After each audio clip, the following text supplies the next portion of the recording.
So very good morning. आज अपन इस lecture में बात करने वाले हैं जो आपका रिप्रोडक्शन है प्लांट्स के अंदर किस तरह से होता है। मतलब जो आपके पुष्पीय पादप होते हैं, फ्लावरिंग प्लांट होते हैं, उनमें प्रजनन किस प्रकार होता है। एंड पुष्पीय पादप कौन से होंगे? जो आपके एंजियोस्पर्म होते हैं। तो यह अपन इसको बोल सकते हैं कि जो एंजियोस्पर्म होते हैं उनके अंदर रिप्रोडक्शन किस प्रकार से होता है। तो ये अपना नया चैप्टर रहने वाला है जिसकी आज अपनी पहली क्लास रहेगी। एंड आप सबको पता है अपन ने साइंस बैच स्टार्ट कर रखा है जिसके अंदर अपन ने बायोलॉजी ली थी। बायोलॉजी के अंदर जूलॉजी एंड बॉटनी आ जाती है। जूलॉजी को कवर कर चुके हैं। एक लेक्चर मतलब एक आपका चैप्टर बचा है जो आपका क्लासिफिकेशन से रिलेटेड है, उसको थोड़ा सा बाद में देख लेंगे। एंड जो आपकी बॉटनी है, बॉटनी में भी मान लीजिए आपका लगभग सिलेबस से कवर हो चुका है। 2 से 3 चैप्टर और बचे हैं जो अपन इसी मंथ में क्या कर लेंगे, इनको भी कवर कर लेंगे। तो चलिए फिर ये जो फर्स्ट अपनी क्लास है इसको अपन स्टार्ट करते हैं। देखिए जो अपनी ये क्लास है इसके अंदर अपन किसकी बात कर रहे हैं? जो आपके फ्लावरिंग प्लांट्स होते हैं, बोले तो जो पुष्पीय पादप होते हैं, उनके अंदर रिप्रोडक्शन कैसे होता है। इससे पहले आप चैनल पे नए हैं तो चैनल को सब्सक्राइब जरूर कर लीजिएगा। एंड आपको सब्सक्राइब पे जैसे ही आप क्लिक करेंगे तो आपको 2 चैनल दिखाई दे रहे होंगे। एक तो अपना मेन चैनल है जो ये वाला है, इसके अलावा एक चैनल और दिख रहा होगा, दादीज group of education competitive exam. इसके अंदर आने वाले टाइम में जो भी आपकी कॉम्पिटिशन एग्जाम की क्लासेस रहेंगी वो आपको देखने को मिल जाएगी। इसके साथ साथ में लैब असिस्टेंट की मैराथन क्लास रहेगी। इसके साथ साथ में जो क्वेश्चन प्रैक्टिस क्लास रहेगी वो भी आपको उस चैनल पर देखने को मिल जाएगी। तो उस चैनल को भी सबके सब सब्सक्राइब जरूर कर लीजिए। तो चलिए फिर इसको अपन स्टार्ट करते हैं कि जो आपका रिप्रोडक्शन है। अब याद रखना, जो आपका मतलब ओनली फॉर जो आपके एंजियोस्पर्म होते हैं, यानी जो आपके आवर्त बीजी होते हैं, उन्हीं के अंदर सेक्सुअल जो आपका रिप्रोडक्शन है, या बोले तो जो सेक्सुअल जो आपकी सेक्सुअल स्ट्रक्चर है, संरचनाएं हैं, वो संरचनाएं आपको देखने को मिलती है किसके अंदर? ओनली फॉर एंजियोस्पर्म में, यानी आवर्त बीजी में। इसीलिए जो आज अपना लेक्चर है इसका एक नाम और हो जाता है कि एंजियोस्पर्म्स के अंदर किस तरह से रिप्रोडक्शन होता है, बोले तो रिप्रोडक्शन इन एंजियोस्पर्म्स। चलिए यहां तक क्लियर हो गया।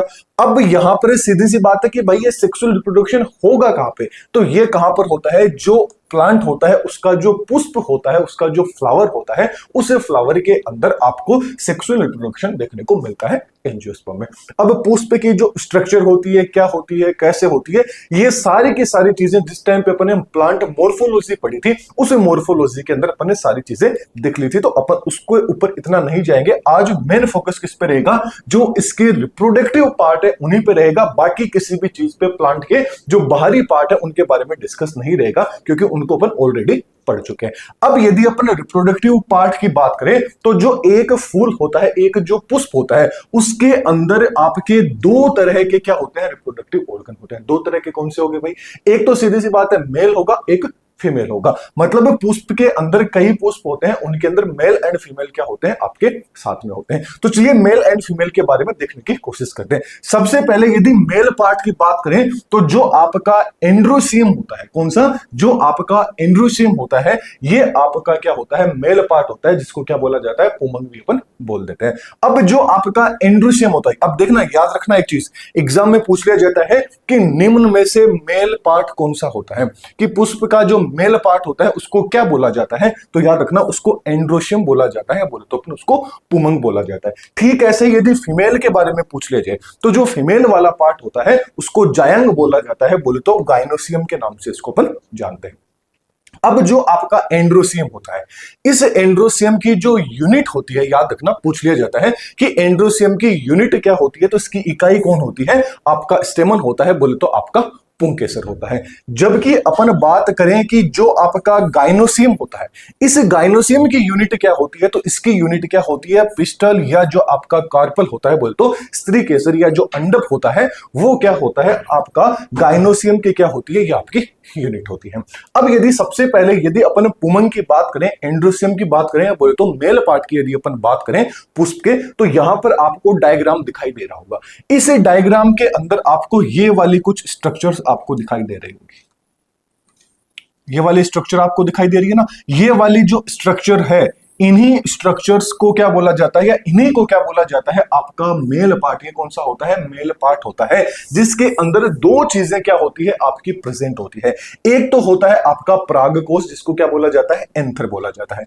एक होता है आपका फिलामेंट। ये जो येलो कलर में आपको लाइन दिख रही है, ये क्या होता है, फिलामेंट होता है। और यहां पर ये वाली जो आपको स्ट्रक्चर दिख रही है, ये आपके क्या होता है, एंथर होता है। ये जो एंथर होता है, याद रखना, इसी के अंदर जो आपकी पोलन ग्रेन होती है, बोले तो जो परागकण होते हैं, वो इसी में बनते हैं। तो पूछ लिया जाए कि प्लांट के कौन से पार्ट के अंदर परागकण बोले तो पोलन ग्रेन बनते हैं, तो याद रखना वो आपका एंथर वाला पार्ट हो जाता है। जबकि यदि इस फिलामेंट की बात करें तो इस फिलामेंट का कुछ भी काम नहीं होता है। ये जो आपका एंथर है, यानी जो आपका परागकोश है, इसको मान लीजिए एक तरह से सपोर्ट करने का, बोले तो सहारा देने का काम किसका रहता है, आपके इस फिलामेंट वाले पार्ट का रहता है। ये ओवरऑल मेन पार्ट होते हैं किसके। एंड याद रखना, जो एंथर एंड जो फिलामेंट एंड कई बार कनेक्टिव टिश्यू का भी नाम आ जाता है, ये तीनों मिलके ही क्या बनाते हैं, स्टेमन बनाते हैं। और स्टेमन क्या होता है, जो आपका एंड्रोसियम होता है, इसकी यूनिट बोला जाता है। बोले तो ये तीनों, या बोले तो ये दोनों आपके क्या होते हैं, पुंकेसर का फॉर्मेशन करते हैं। अब आप कहोगे कनेक्टिव टिश्यू का आ गया, तो देखना जिस टाइम पे आप पुंकेसर की स्ट्रक्चर देख रहे हैं, कुछ इस तरह की क्या होती है, आपकी पुंकेसर की स्ट्रक्चर होती है। तो यहां पर ये पहला हो गया, ये दूसरा हो गया। यहां पर ये वाली जो आप लाइन देख रहे हैं, यही क्या होती है, कनेक्टिव टिश्यू। तो क्या करते हैं, इन दोनों को मिलाने का काम करती है। इसलिए क्या होता है, एंथर, ये तो आपका पूरा का पूरा एंथर हो गया, ये आपका फिलामेंट हो गया, एंड ये कनेक्टिव टिश्यू हो गया। ये तीनों मिलके स्टेमन बनाते हैं, या बोले तो जो आपका एंथर हो गया एंड फिलामेंट हो गया, ये दोनों मिलकर भी स्टेमन बनाते हैं। तो दोनों में से जो भी चीज मैंने बताई है, कोई भी आ जाए तो आपको उस पर क्या कर देना है, राइट आंसर कर देना है। दोनों साथ में बिल्कुल भी नहीं आएंगे। चलिए, अब अगला आ जाता है गाइनोसियम। यदि फीमेल पार्ट की अपन बात करें, गाइनोसियम की बात करें, तो जो गाइनोसियम होती है, इसकी यूनिट क्या होती है, पिस्टल, या इसको क्या बोला जाता है, कार्पल। बोले तो स्त्री केसर, या इसको अंडप के नाम से जाना जाता है। इसकी यदि स्ट्रक्चर की बात करें तो इसमें आपको तीन चीजें देखने को मिलती है। अब इसका भी आप डायग्राम साइड में दिखाई दे रहा होगा। ये जो बीच में जो आपको बॉक्स दिखाई दे रहा है, ये बॉक्स ही क्या होता है, आपका पिस्टल होता है। अब देखते हैं, चलिए इसके बारे में बात करते हैं। यहां पर सबसे पहले आपको क्या है, यहां पे ये जो ओपनिंग वाला पार्ट है, इसको क्या बोला जाता है, स्टिग्मा बोला जाता है। ये जो आपका स्टिग्मा है, इसका काम सीधी सी बात है क्या होता है कि जो भी आपके स्टेमन से जो भी आपके पोलन ग्रेन आएंगे, वो पोलन ग्रेन आके सीधे कहां पर आकर गिरेंगे, स्टिग्मा पर आकर गिरेंगे। बोले तो पोलन ग्रेन सबसे पहले कहां आकर गिरते हैं, एग्जाम में पूछ लिया जाए तो याद रखना वो पार्ट कौन सा होता है, आपका स्टिग्मा वाला रहता है, बोले तो वर्तिका वाला रहता है। फिर यहां पर भी आपको एक पाइप नुमा स्ट्रक्चर दिखाई दे रही होगी। ये जो पाइप नुमा स्ट्रक्चर होती है, इसको क्या बोला जाता है, स्टाइल बोला जाता है। बोले तो इसको वर्तिका के नाम से जाना जाता है। अब ये जो स्टाइल है, इस स्टाइल का काम क्या रहता है, तो सीधी सी बात है, गौर से देखोगे तो ये तो क्या होती है, ओवेरी होती है, ये स्टिग्मा होती है। इन दोनों को जोड़ने का काम कर रहा है। बोले तो एक पाइप लाइक स्ट्रक्चर बन रही है। तो स्टिग्मा, तो जो आपकी स्टाइल होती है, ओवेरी एंड स्टिग्मा को जोड़ने की, या बोले तो इनके बीच में कनेक्शन बनाने का काम करती है। और यहीं से जो पोलन ग्रेन स्टिग्मा पे आके गिरे थे, वो क्या करते हैं, स्टाइल के से होते हुए ही ओवेरी के अंदर पहुंच जाते हैं। तो अगली स्ट्रक्चर कौन सी आ जाती है, आपकी ओवेरी वाली आ जाती है। ओवेरी वाली स्ट्रक्चर की बात करें तो जो आपकी ओवेरी होती है, इसके अंदर क्या होते हैं, बीजांड प्रेजेंट होते हैं। बोले तो ओव्यूल्स प्रेजेंट होते हैं, जहां पर ये क्या बनते हैं, बीज का फॉर्मेशन होता है। तो यहां पर गौर से देखोगे तो ये वाली जो आप स्ट्रक्चर देखने चाह रही है, यही क्या होते हैं, आपके ओव्यूल्स होते हैं। और इन्हीं ओव्यूल्स के अंदर क्या होता है, जो आपके बीज होते हैं, यानी जो आपके सीड होते हैं, उन्हीं का क्या होता है, फॉर्मेशन होता है। फिर उससे क्या होता है, एक नए प्लांट का निर्माण हो जाता है। ये कंप्लीट क्या है, अपन ने पूरी की पूरी स्ट्रक्चर देख ली कि मेल पोर्शन की एंड जो फीमेल पोर्शन होता है पुष्पों के अंदर, फ्लावर्स के अंदर, वो कैसा होता है। आई थिंक अब आप जिसको चीज समझ में आ गई होगी। मेन यदि अपन क्वेश्चन की बात करें तो इस स्लाइड के अंदर से काफी क्वेश्चंस बन सकते हैं, तो इसको अच्छे से आपको पढ़ना है, अच्छे से आपको देखना है। सबसे पहला क्वेश्चन तो क्या हो गया कि भाई मेल पार्ट कौन सा होता है, फीमेल पार्ट वाला कौन सा होता है। तो मेल वाले को एंड्रोसियम बोले तो पुमंग बोला जाता है, इसको गाइनोसियम बोले तो जायंग बोला जाता है। जबकि इनकी यूनिट पूछ लिया जाए तो मेल वाले की यूनिट क्या होती है, स्टेमन होती है बोले तो पुंकेसर होती है। जबकि फीमेल वाले पार्ट की यूनिट बोले, गाइनोसियम की यूनिट बोले तो पिस्टल या कार्पल, इसकी क्या होती है, यूनिट होती है। जबकि पूछ लिया जाए कि पोलन ग्रेन होता है, उसका निर्माण कहां पे होता है, डेवलपमेंट कहां पे होता है, तो याद रखना कहां पर बनते हैं, जो आपका एंथर होता है, परागकोश होते हैं, उसमें बनते हैं। जबकि अगला पूछ लिया जाए कि सबसे पहले जो पोलन ग्रेन होते हैं वो पोलन ग्रेन फीमेल के कौन से पार्ट पे आके गिरते हैं या कहां पर गिरते हैं, तो सबसे पहले जो स्टिग्मा होती है, स्टिग्मा के ऊपर आकर गिरते हैं। फिर ये कहां पर पहुंचते हैं, ये स्टाइल से होते हुए कहां पर जाएंगे, ओवेरी में जाएंगे। ओवेरी में क्या रहेगा, आपका ओव्यूल रहेगा, और ये ओव्यूल है, यहां पर ही बाद में क्या बन जाएगा, जो भी आपका पोलन ग्रेन गया था वो बीज के अंदर निर्माण हो जाएगा। ये सारी की सारी चीज अपन ने देख ली। चलिए फिर आगे बढ़ते हैं। देखिए अब अपन आज वाली ये जो क्लास रहेगी ना, इस क्लास में जो आपका मेल वाला पार्ट है, बोले तो एंड्रोशियम वाला पार्ट है, मेल वाला पार्ट है, इसको आज वाले लेक्चर में कंप्लीट कर लेंगे। फिर अपना क्या बचेगा, गाइनोसियम वाला पार्ट रहेगा। तो ये जो आपका गाइनोसियम वाला रहेगा, इस गाइनोसियम वाले पार्ट को अपन क्या कर लेंगे, जो अपनी अगली क्लास रहेगी, बाद वाली क्लास रहेगी, उस क्लास के अंदर जो आपका गाइनोसियम रहेगा, इस गाइनोसियम को अपन कंप्लीट कर लेंगे। तो आज किस पे फोकस रहेगा, एंड्रोसियम के ऊपर, यानी बोले तो मेल वाले पार्ट पे फोकस रहेगा। तो सबसे पहले अपन इसमें जो आपका स्टेमन था, बोले तो जो आपका पुंकेसर था, इस पुंकेसर की स्ट्रक्चर को अपन सबसे पहले देख लेते हैं। पुंकेसर के स्ट्रक्चर की बात करें तो कुछ इस तरह की क्या होती है, पुंकेसर की स्ट्रक्चर होती है, जिसमें दो चीजें प्रेजेंट होती है जो अपन ने अभी बात की थी। कौन कौन सी, एक तो एंथर होता है, एक क्या होता है, फिलामेंट। कई बार कनेक्टिव टिश्यू या कनेक्शन का भी नाम आ जाता है। तो ये कनेक्टिव टिश्यू या कनेक्शन क्या होता है, तो बीच में आप देख रहे होंगे यहाँ पे दो बॉक्स बन रहे हैं, ये पहला, ये दूसरा। तो ये जो वाली लाइन है, यही क्या होती है, कनेक्टिव टिश्यू की बनी होती है, जो इन दोनों को जोड़ने का काम करती है। तो कई बार क्या होता है, यहां पर कनेक्टिव टिश्यू भी लिखा हुआ जाता है। ये तीनों मिलके किसका निर्माण करते हैं, आपके स्टेमन का निर्माण करते हैं। ये चीज आपको समझ में आ गई। फिर यदि अपन ये जो एंथर वाला पोर्शन है, इसको यदि थोड़ा सा खोल के देखें तो इसमें क्या देखने को मिलेगा, तो एंथर में सीधी सी बात है पोलन ग्रेन बनते हैं। अब ये जो पोलन ग्रेन है ये कहां बनेंगे, तो सीधी सी बात है, जो पोलन सेक रहेगा इसके अंदर आपके पोलन ग्रेन का क्या रहेगा, डेवलपमेंट रहेगा। तो चलिए इसके बारे में देखते हैं। इससे पहले एक चीज आपको और बता देता हूं, अपनी प्ले स्टोर के ऊपर एप्लीकेशन भी है, दाधीश ग्रुप ऑफ एजुकेशन, इसी चैनल के नाम से है। उसके ऊपर आपको जो आपके लैब असिस्टेंट के नोट्स हैं, वो नोट्स जो भी अपने यहाँ क्लासे रहते हैं ना, उसके नोट्स यहाँ पे मिल जाएंगे। इसके साथ साथ में एक चीज और बता देता हूं, अब अपन क्या पहुंच चुके हैं, एग्जाम के जस्ट नजदीक पहुंच चुके हैं। लगभग मान लीजिए मतलब लगभग 20 दिन बचे हैं, 18-19 दिन बचे हैं। इसके अंदर आपकी क्या होने वाली है, एग्जाम होने वाली है। अब आपको क्लास लेने से ज्यादा, मतलब अभी तक जिसको देखिए, जिसको भी पढ़ना था उसने अभी तक पढ़ लिया, जितना भी उसको पढ़ना था। लेकिन अब वाला ये जो टाइम है, ये होता है सबसे ज्यादा क्वेश्चंस की प्रैक्टिस करने का। क्योंकि सीधी सी बात है, यहां पर मैं आपको एकदम, मैं पढ़ाऊं या कोई और टीचर पढ़ाए, सीधी सी बात है, वो हमेशा एकदम इजी से इजी बताएगा, ताकि आपके दिमाग में क्या है, वो चीज बैठ जाए, आपको वो चीज क्या हो जाए, याद हो जाए। लेकिन जो एग्जामिनर रहेगा, जो सामने वाला रहेगा, वो क्या करेगा, उसी चीज को थोड़ा सा घुमा के पूछ लेगा। अब वो कैसे घुमा के पूछेगा, वो आपको कब पता चलता है, जब आप सबसे ज्यादा से ज्यादा क्वेश्चंस की प्रैक्टिस करते हैं। मैं ये बोलता हूं, हर एक चैप्टर के लगभग 300 से 400 क्वेश्चन यदि आप निकाल लेते हैं, तो ये मान लीजिए उससे बाहर पेपर आपको बिल्कुल भी नहीं मिलेगा, उसी के अंदर से आपको पेपर देखने को मिल जाएगा। तो टेस्ट सीरीज को आप सबको ज्वाइन करना चाहिए, या सबसे ज्यादा से ज्यादा, जितने भी ज्यादा हो सके, चाहे पेड में करिए, फ्री में करिए, मार्केट से बुक लाके कीजिए, जितने ज्यादा क्वेश्चन हो सके उतने ज्यादा क्वेश्चन जरूर कीजिएगा। तो अपन ने भी टेस्ट सीरीज बना रखी है, वो भी आप देखना चाहें तो देख सकते हैं। अदरवाइज मैं ये नहीं कहता कि भाई मैंने जो बताई है वो कीजिए, आपकी जहां से इच्छा मिले, जहां पेड मिले, वहां फ्री मिले, वहां मार्केट में मिले, जहां से भी हो, बस कुल बात यह है कि आपको थोड़ा सा क्या है, क्वेश्चन की प्रैक्टिस अब स्टार्ट कर देनी चाहिए। चलिए फिर से अपने टॉपिक पे आते हैं। टॉपिक पे आके अपन बात करते हैं, जो आपका एंथर होता है, या बोले तो माइक्रोस्पोरेंजिया होता है, इसकी स्ट्रक्चर कैसे होती है। जब अपन इसको थोड़ा सा अंदर खोल के देखेंगे तो कुछ इस तरह के स्ट्रक्चर है, वो आपको देखने को मिलती है। अब देखिए, जो आपका एंजियोस्पर्म होता है, उस एंजियोस्पर्म का जो ये एंथर वाला पार्ट रहेगा, ये एंथर वाला पार्ट सीधी सी बात है, दो लोब में आपको दिखाई दे रहा होगा। ये हो गया आपका पहला लोब, ये हो गया आपका दूसरा लोब। तो कितने लोब में डिवाइड होता है, दो लोब के अंदर डिवाइड होता है। तो सीधी सी बात है, कैसा होता है, द्विपालित होता है, बोले तो बाइलोब होता है, जो आपका एंथर होता है।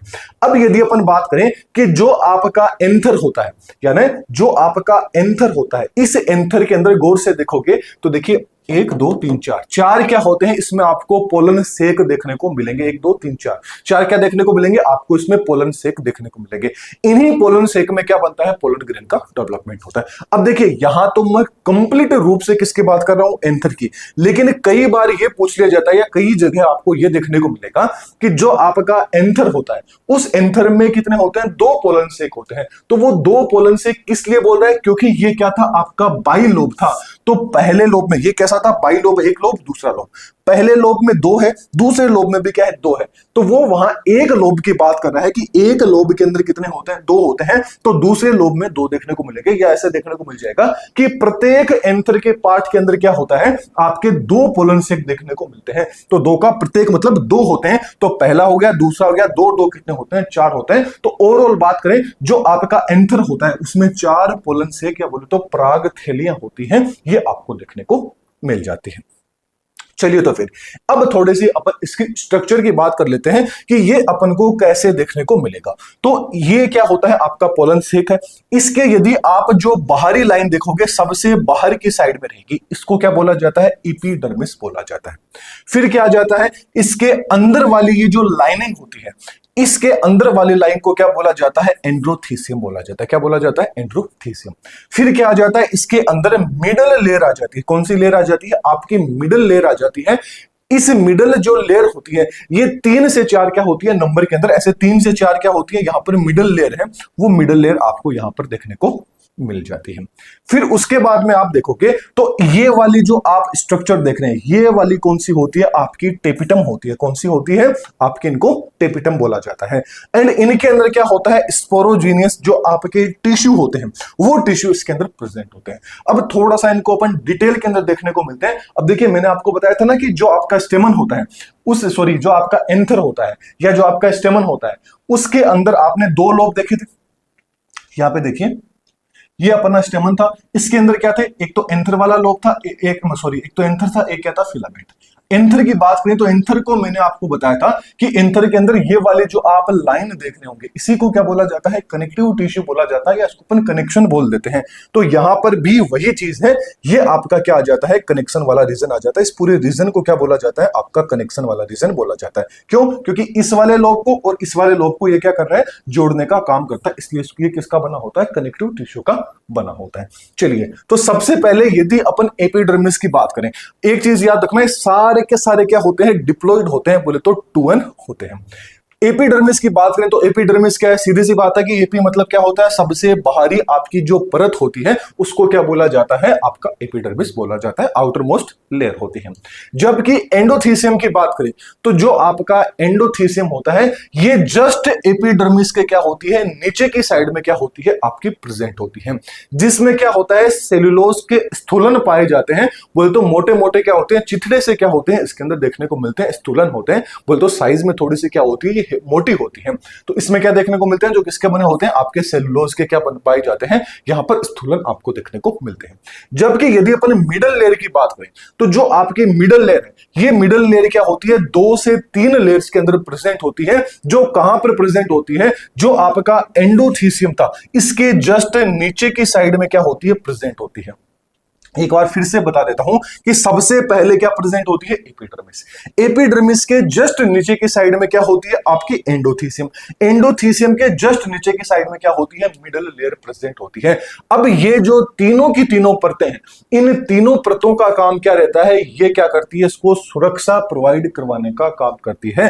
बोले तो एक तरह से जो प्रोटेक्टिव लेयर होती है ये उसका काम करती है मतलब प्रोटेक्शन का क्या करती है ये यहां पर काम करती है। इनको देख लिया।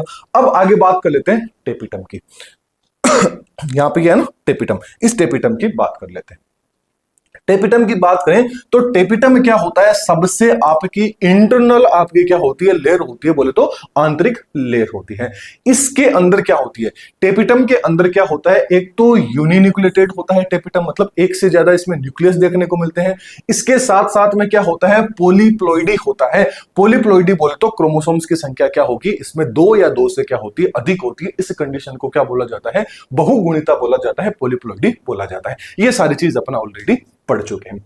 आगे यदि बात करें तो जो आपका टेपिटम होता है, इस टेपिटम का काम क्या रहता है, तो सबसे वेरी वेरी इंपॉर्टेंट पॉइंट है, याद रखिएगा कि टेपिटम को क्या बोला जाता है, नर्स सेल के नाम से भी जाना जाता है। अब देखिए, अब एग्जाम में क्वेश्चन ये आ जाता है कि भाई प्लांट के अंदर उसकी नर्स सेल कौन सी होती है। नर्स सेल का काम क्या होता है, नर्स सेल हमेशा पोषण प्रोवाइड करती है, बोले तो माइक्रो जो स्पोर बनेंगे नहीं उनको क्या करेगा, पोषण प्रदान, बोले तो न्यूट्रिशन देने का काम किसका होता है, आपके टेपिटम का रहेगा। तो टेपिटम का फंक्शन सबसे पहला क्या हो गया कि ये माइक्रोस्कोप को न्यूट्रिशन प्रोवाइड करवाने का काम करती है, इसीलिए टेपिटम को क्या बोला जाता है, नर्स सेल के नाम से भी जाना जाता है। ठीक ऐसे यदि ये तो अपन ने किसकी बात कर ली कि भाई प्लांट्स के अंदर नर्स सेल्स कौन सी होती है, तो प्लांट में नर्स सेल कौन सी होती है, टेपिटम होती है। जबकि ह्यूमंस की बात करें तो ह्यूमंस के अंदर जो शुक्राणु बनते हैं, जिस टाइम पे अपने रिप्रोडक्टिव सिस्टम ह्यूमंस के अंदर एनिमल्स में पढ़ा था, उस टाइम पे अपन ने देखा था कि ह्यूमंस के अंदर भी एक नर्स सेल होती है जो शुक्राणुओं को पोषण प्रदान करती है। वो सब के सब आप मेरे को कमेंट बॉक्स में उसका आंसर बताएंगे। और सबसे इंपॉर्टेंट क्वेश्चन है ये दोनों के दोनों, आज कुछ 1 2 3 क्वेश्चन पूछूंगा मैं आपको जो अपन ऑलरेडी पढ़ चुके हैं, तो सबको एकदम माइंड को एक्टिव रखना है और जो भी चीज मैं पूछूं उसको जल्दी से कमेंट बॉक्स में बता देना है। तो पहला क्वेश्चन आज का क्या हो जाता है कि भाई प्लांट की जो नर्स सेल होती है वो तो कौन सी होती है, टेपिटम होती है। लेकिन ह्यूमंस की बात करें, एनिमल्स की बात करें, तो उनके अंदर जो आपके शुक्राणु बनते हैं उसकी जो नर्स सेल होती है, मतलब शुक्राणु को पोषण कौन सी सेल प्रदान करती है, उस सेल का नाम आपको कमेंट बॉक्स में बताना है, वो भी वेरी इंपॉर्टेंट है। ये प्रोयूबिस्क बॉडीज बनाते हैं जो क्या करते हैं, स्पोरोपोलिनिन का क्या करते हैं, सिक्रेशन करते हैं। अब ये स्पोरोपोलिनिन क्या होता है थोड़ी देर में अपन इसको भी डिस्कस कर लेंगे। इसके साथ साथ में ये पोलन किट का भी क्या करते हैं, स्त्राव करते हैं, पोलन किट को भी क्या करते हैं, सिक्रेट करते हैं। पोलन किट क्या होती है, ये एक तरह से मान लीजिए चिकना क्या होता है, चिपचिपा क्या होता है, आपका पदार्थ होता है, ऑयली चिपचिपा पदार्थ होता है। अब यहां पर एक नाम आ जाता है स्पोरोजिनस टिश्यू। अब ये स्पोरोजिनस टिश्यू क्या होता है, चलिए इसको देखने की कोशिश करते हैं, आगे इसको थोड़ा सा और डिटेल में देख लेंगे। स्पोरोजिनस जो टिश्यू होता है, एंथर होता है, उस एंथर के अंदर क्या होती है, पेरेन्काइमा सेल होती है। ये पेरेन्काइमा सेल क्या होती है, द्विगुणित होती है, बोले तो डिप्लॉइड होती है। इसी द्विगुणित कोशिकाओं का जो समूह होता है, मतलब एंथर के अंदर जो आपकी पेरेन्काइमा सेल्स रहेगी, इनका जो समूह रहेगा, इनका जो ग्रुप रहेगा, इसके ग्रुप को ही क्या बोला जाता है, स्पोरोजिनस टिश्यू के नाम से इसको जाना जाता है। वेरी इंपॉर्टेंट पॉइंट है, इस पॉइंट को आप याद रखिएगा। चलिए अब यही चीज समझने की कोशिश करते हैं कि माइक्रोस्पोरोजेनेसिस आखिरकार क्या होता है। माइक्रो का मतलब क्या हो जाता है, सूक्ष्म से हो जाता है, लघु से हो जाता है, छोटे से हो जाता है। स्पोरो का मतलब स्पोर का, जेनेसिस का मतलब बनाना, मतलब ऐसी प्रोसेस है जिसके अंदर अपन किसका निर्माण करेंगे, छोटे स्पोर का, लघु बीजाणु का निर्माण करेंगे, उसी को क्या बोला जाता है, लघु बीजाणु जनन बोला जाता है। हर बार मैंने आपको बताया जितना ज्यादा बड़ा वर्ड होता है वो उतना ही ज्यादा क्या होती है, उसी वर्ड में उसके क्या मिल जाती है, डेफिनेशन मिल जाती है। तो इसको समझने की कोशिश करते हैं। तो जो आपका एंथर के अंदर जो सेल्स होती हैं, वो सेल्स अंदर क्या करेगी, डिवाइड करेगी, और डिवाइड करके किसका निर्माण करा लेती है, पोलन ग्रेन का निर्माण कर लेती है। इसी को क्या बोला जाता है, माइक्रोस्पोरोजेनेसिस बोला जाता है, माइक्रोस्पोरोजेनेसिस। चलिए अब जो आपका स्पोरोजेनेसिस जो टिश्यू था, उस स्पोरोजेनेसिस टीश्यू के अंदर क्या थी, पेरेन्काइमा कोशिकाएं थी। ये पेरेन्काइमा जो कोशिकाएं होती हैं ये किससे बनती है, तो याद रखना ये पीएमसी से बनती है, बोले तो पोलन मदर जो सेल होती है उससे किसका निर्माण होता है, पेरेन्काइमा सेल का निर्माण होता है।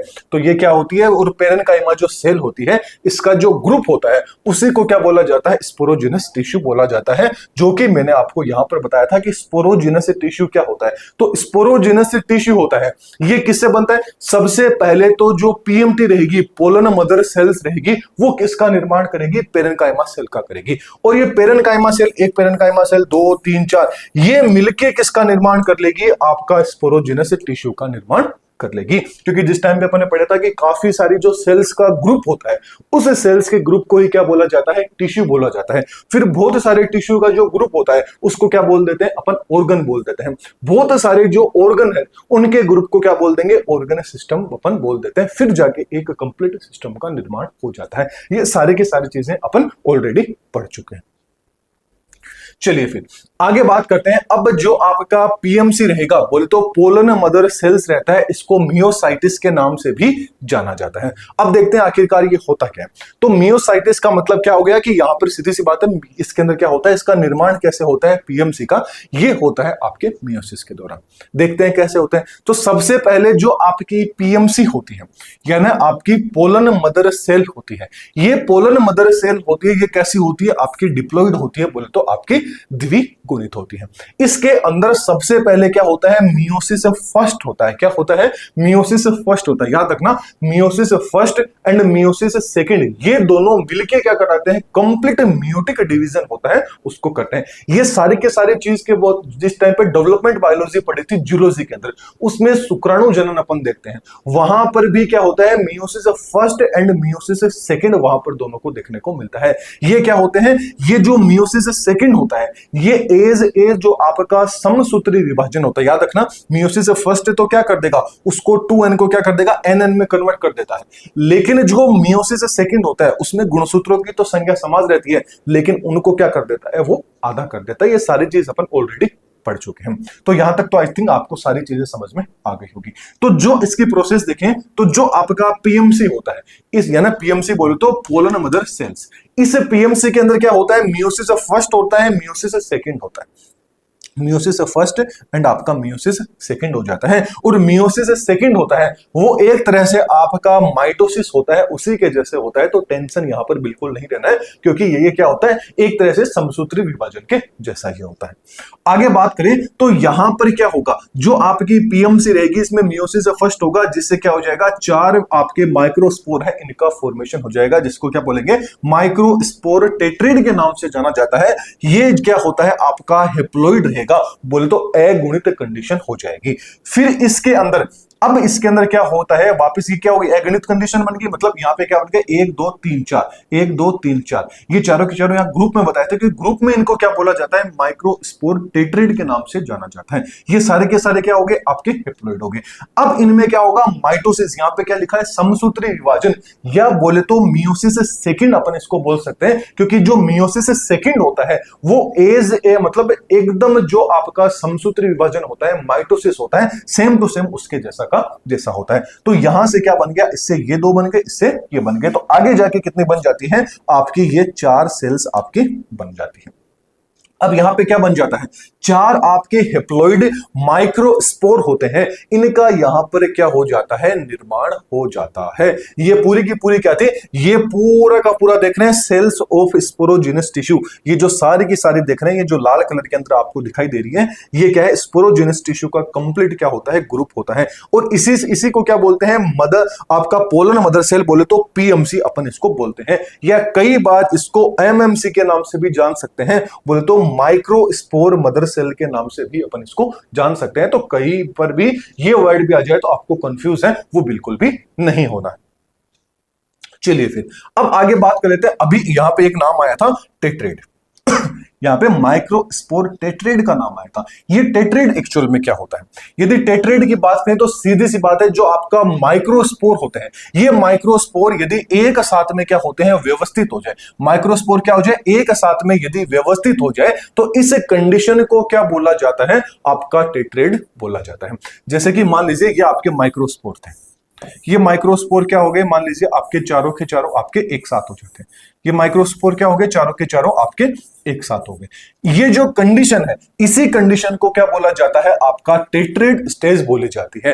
एंड ये जो टेट्रेड स्टेज है, अब इसके अंदर देखिए ये आपस में क्या है, चिपके हुए हैं, आपस में जुड़े हुए। ये इनको जो जोड़ने वाली जो वॉल होती है, इस वॉल को क्या बोला जाता है, केलोस वॉल के नाम से जाना जाता है। तो याद रखना, इसी वॉल को क्या बोला जाता है, केलोस वॉल। ये किसकी बनी होती है, केलोस वॉल्स, मतलब केलोस से बनी होती है, उसके लिए इसको क्या बोला जाता है, केलोस वॉल बोला जाता है। अब यदि अपन बात करें कि जो आपका टेट्रेड होता है, जो माइक्रोस्पोर टेट्रेड बनता है, इसके भी कुछ टाइप्स होते हैं। उनके अंदर से आपको मेनली 2 टाइप्स है, इनके बारे में ध्यान रखना है, बाकी को आप स्किप कर सकते हैं। मेनली बात करें तो एक तो आता है आइसो बाइलेटरल, एक आता है टेट्राहेड्रल। नाम से ही आपको पता चल रहा है आइसो बाइलेटरल। बाइलेटरल का मतलब क्या हो जाता है, आपका 2 हो जाता है, आइसो का मतलब क्या हो जाता है, सेम हो जाता है। मतलब आइसो बाइलेटरल होते हैं बोले तो समद्विबाहु, यानी जो आपका टेट्रेट होता है, ये टेट्रेट किसके अंदर बनता है? तो ये गौर से देखिए, ये वाली जो आप कंडीशन देख रहे हैं, ये कंडीशन आपकी क्या कहलाती है? आइसोबाइलेटरल कंडीशन कहलाती है। अब ये पूछ लिया जाता है कि जो आइसोबाइलेटरल माइक्रोस्पोरिक जो आपका टेट्रेट होता है, ये किन प्लांट्स में बनता है? तो याद रखना, जो आपके एक बीजपत्री होते हैं, गेहूं वगैरह होते हैं, उनके अंदर आपको देखने को मिलता है, मोनोकोट्स में बनता है।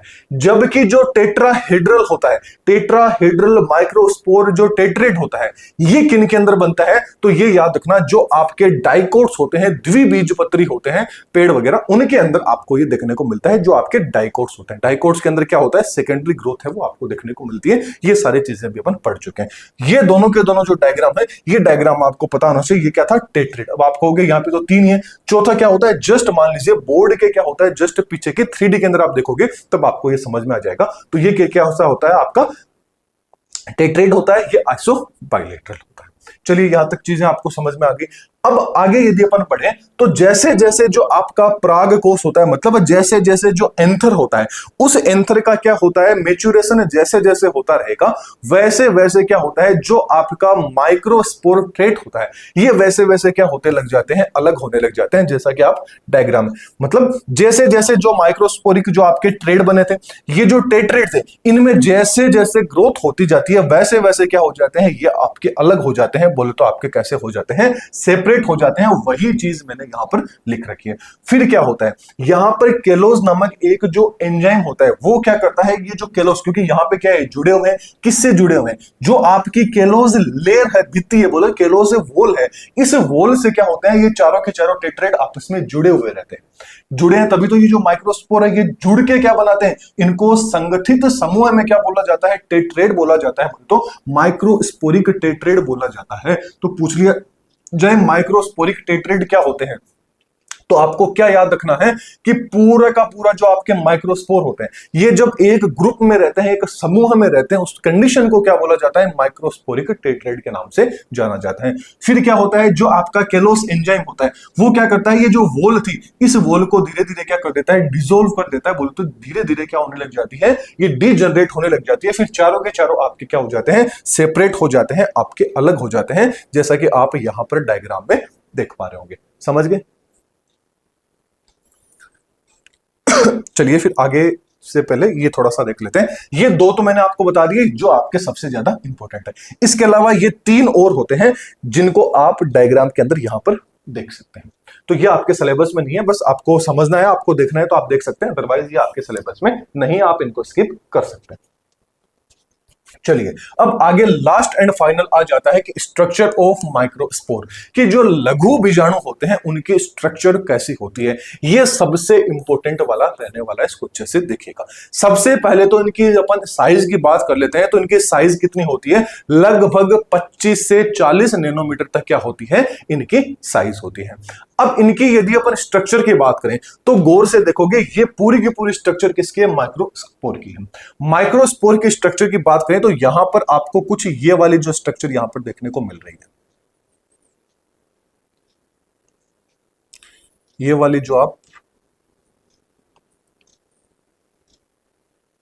स्ट्रक्चर देख पा रहे हैं, ये जो स्ट्रक्चर है इसको क्या बोला जाता है? एक्साइन के नाम से जाना जाता है। एक्साइन बोल लीजिए या इसको स्पोरोपोलेनिन के नाम से जाना जाता है, जो मैंने आपको थोड़ी देर पहले बताया था कि स्पोरोपोलेनिन क्या होता है, ये अपन अब उसकी बात कर रहे हैं। तो इसको क्या बोला जाता है? एक्साइन के नाम से भी जाना जाता है या स्पोरोपोलेनिन के नाम से भी जाना जाता है। इसके अलावा यहां पर ये वाली जो आप लाइन देख रहे हैं, देखिए कुछ इस तरह से, ये अंदर की साइड में, फिर इस तरह से कुछ बनी हुई है, कुछ इस तरह से ही बनी हुई है। तो ये वाली तो कौन सी हो जाती है? आपकी एक्साइन वाली आ जाती है, एंड ये वाली जो है ये आपकी कौन सी आ जाती है? इंटाइन आ जाती है। दोनों के बारे में आपको पता चल गया, एक्साइन कौन सी है, इंटाइन कौन सी है। एक्साइन नाम से पता चला है कि एक्स का मतलब क्या होता है? बाहर की साइड में प्रेजेंट होगी। इंटाइन, इनका मतलब क्या होता है? अंदर, मतलब ये लेयर क्या होगी? अंदर की साइड में प्रेजेंट होगी। यहां तक समझ में आ गया? ओके, अब आगे बढ़ते हैं। आगे बात करें तो अपन ने एक्साइन देख लिया, इंटाइन देख लिया। अब अंदर की साइड में आप देखोगे तो आपको एक तो क्या देखने को मिलेगा? जर्म पोर देखने को मिलेगा, एक जनरेटिव सेल देखने को मिलेगी। ये जो जनरेटिव सेल होती है, ये आप देख रहे हैं, ये क्या है? इसके अंदर अंदर आपकी जनरेटिव सेल होती है। ये क्या होता है, आपका न्यूक्लियस होता है, जो क्या होता है ट्यूब न्यूक्लियस इसको बोला जाता है। ये जो जर्म पोर होते हैं, अब देखिए बीच बीच में आप देखिए, अब एक चीज आपको और बता दूं, ये जो आपका एग्जाइन होता है, इस एग्जाइन को क्या बोला जाता है, स्पोरोपोलिनिन के नाम से जाना जाता है। याद रखना कि जैसे देखिए, यदि अपन एनिमल किंगडम की बात करें तो एनिमल किंगडम के अंदर सबसे जो पावरफुल मतलब जो स्ट्रॉन्ग चीज होती है वो कौन सी होती है, ये आप मेरे को कमेंट बॉक्स में बताएंगे।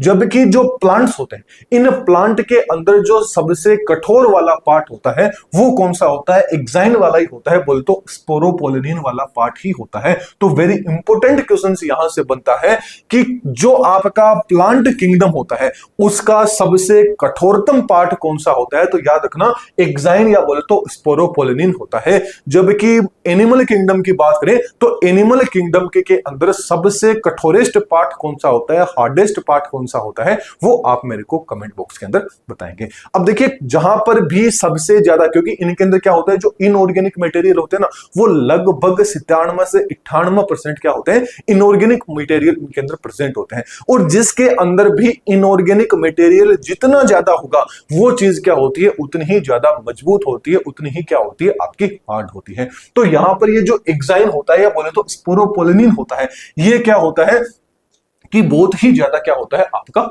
कठोर होता है। तो ये एग्जाइन वाला हो गया। अब ये पूरा का पूरा यदि एग्जाइन वाले से पूरे पे ही कवर हो जाता तो सीधी सी बात है कि जो पोलन ग्रेन वगैरह आएगा, फर्टिलाइजेशन की जो प्रोसेस होगी वो तो यहां पर हो ही नहीं पाती। तो उससे बचने के लिए क्या होता है कि यहां पर थोड़ी थोड़ी जगह छोड़ दी जाती है। इसीलिए ये जो जगह है, इस जगह को क्या बोला जाता है, पोर बोला जाता है। और किस लिए छोड़ी है, प्रजनन के लिए, तो इसलिए इसको क्या बोला जाता है, जर्म पोर के नाम से इसको जाना जाता है। तो ये जो जगह है, इस जगह को क्या बोला जाता है, जर्म पोर के नाम से इसको जाना जाता है।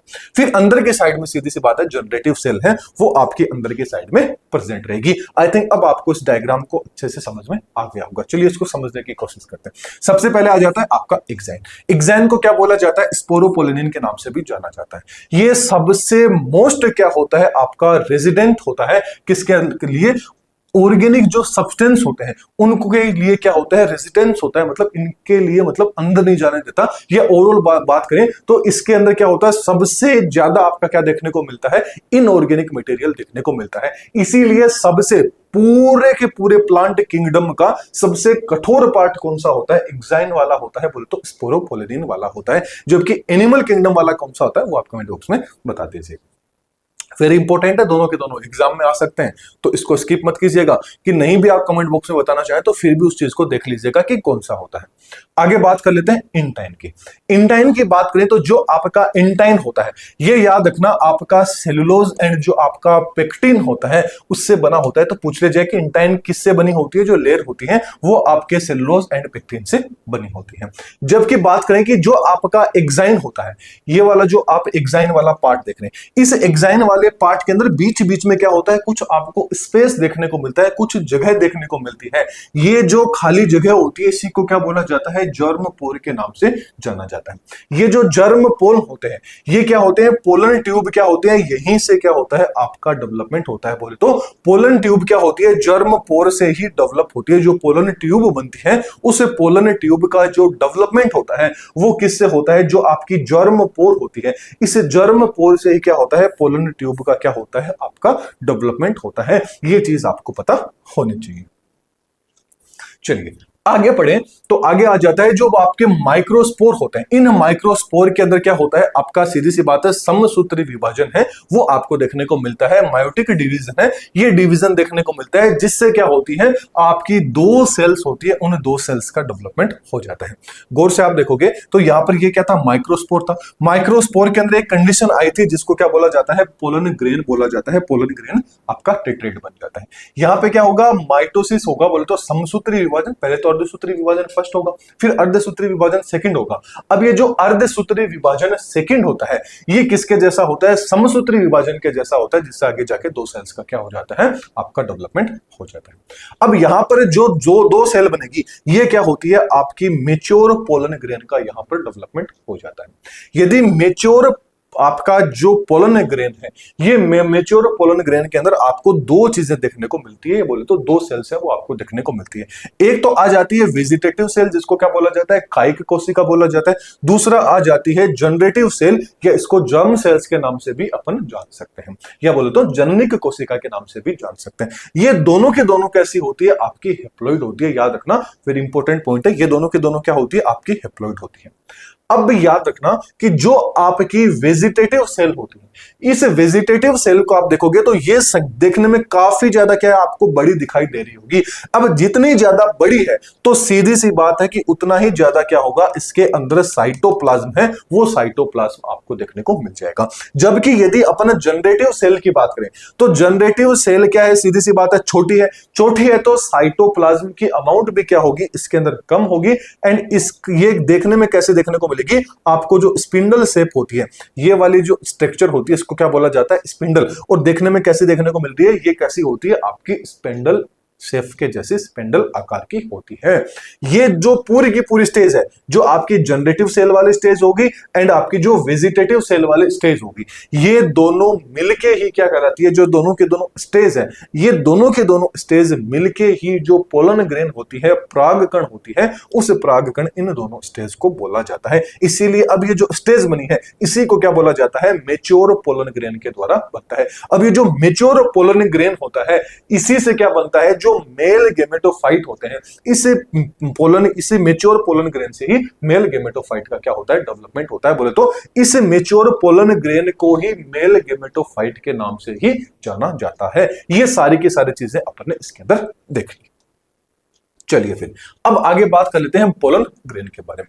यदि पोलन ग्रेन से रिलेटेड क्वेश्चन है वो क्या आ सकते हैं, सबसे पहले तो बात करते हैं कि पोलन ग्रेन की वाइबिलिटी कितनी होती है, जीविता कितनी होती है। सबसे पहले यदि अपन अनाज की बात करें, बोले तो सीरियल्स की बात करें, किसकी बात करें, अनाज की बात करें, सीरियल्स की बात करें। अनाज के अंदर कौन आ जाता है, गेहूं आ गया, चावल आ गया।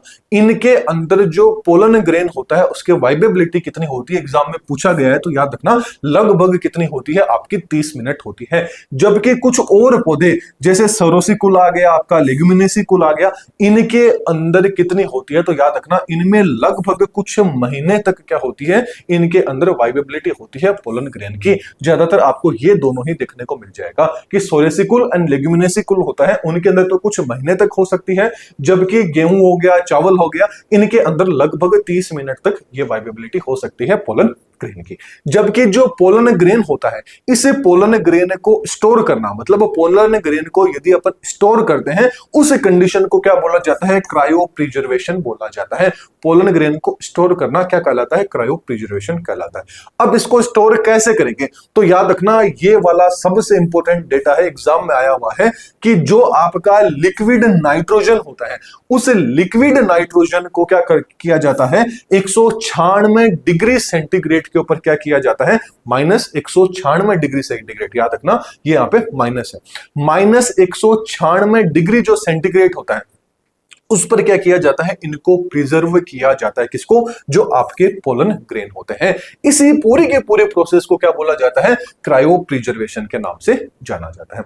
जबकि कुछ आपके पोलन ग्रेन होते हैं, उन पोलन ग्रेन से क्या हो सकती है, आपको एलर्जी हो सकती है। सबसे मोस्ट एग्जांपल तो आपका गंवार आ जाता है। जो आपके गंवार की फली जो आप खाते हैं, राजस्थान में आप सब खाते हैं, आप सबको पता है, जो गंवार की जहां पर खेती होती है, वहां पर जब आप गंवार की फली को तोड़ते हैं, उस टाइम पे क्या होता है, उसमें से क्या निकलते हैं, पोलन ग्रेन निकलते हैं। उनसे क्या होते हैं, आपके स्किन पे क्या हो जाती है, खुजली होने लग जाती है, एलर्जी होने लग जाती है। तो वहां पर जो एलर्जी होती है, वो एलर्जी किसके कारण होती है, आपके पोलन ग्रेन के द्वारा होती है। तो याद रखना कुछ पोलन ग्रेन है, फॉर एग्जांपल, दो एग्जांपल वेरी इंपॉर्टेंट है, एक तो कैरोट ग्रास होगी, एक आपकी क्या आ जाती है, गंवार आ जाती है।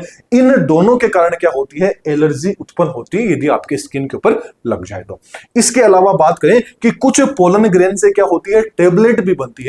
और इन टेबलेट का जो यूज है वो कहां किया जाता है, जो आपके दौड़ने वाले जो घोड़े होते हैं, बोल तो रेसिंग के अंदर जो घोड़े पार्टिसिपेट लेते हैं, उनको क्या कौन सी टेबलेट दी जाती है, पोलन ग्रेन से बनी हुई टेबलेट दी जाती है, ताकि वो और तेजी से क्या है, दौड़ सके। तो ये वाली स्लाइड के अंदर भी काफी ज्यादा इंपॉर्टेंट पॉइंट है, तो इस स्लाइड को भी आपको नहीं स्किप करना है। इसके साथ साथ में प्ले स्टोर के ऊपर एप्लीकेशन है, इसको एक बार विजिट है वो आप सबके सब जरूर कीजिएगा। तो चलिए फिर जो अपना आज वाली जो क्लास है ये यहाँ पर कंप्लीट हो जाती है। अपन ने जो मेल वाला पार्ट था इस पुष्प के अंदर ये सारा का सारा देख लिया। कल जो अपनी क्लास रहेगी, अगली जो क्लास रहेगी, उसमें जो फीमेल वाला पोर्शन रहेगा उसको अपन क्या कर लेंगे, कंप्लीट कर लेंगे। तो ये प्ले स्टोर वाली एप्लीकेशन है, विजिट जरूर कीजिएगा, लिंक मैंने डिस्क्रिप्शन में दे रखी है, या डायरेक्ट आप प्ले स्टोर पे जाइए, दादिश ग्रुप ऑफ एजुकेशन सर्च कीजिए एंड एप्लीकेशन को डाउनलोड कर लीजिए। इसके अलावा ये कुछ और सोशल मीडिया से इनको भी आप फॉलो करना चाहें तो कर सकते हैं। वीडियो पसंद आए तो वीडियो को लाइक कीजिएगा, चैनल पे नहीं तो चैनल को सब्सक्राइब है वो जरूर कीजिएगा, एंड कोई भी आपको डाउट रह रहा है तो आप कमेंट बॉक्स में पूछ सकते हैं। तो चलिए फिर अगले वीडियो में फिर मिलते हैं। Thank you.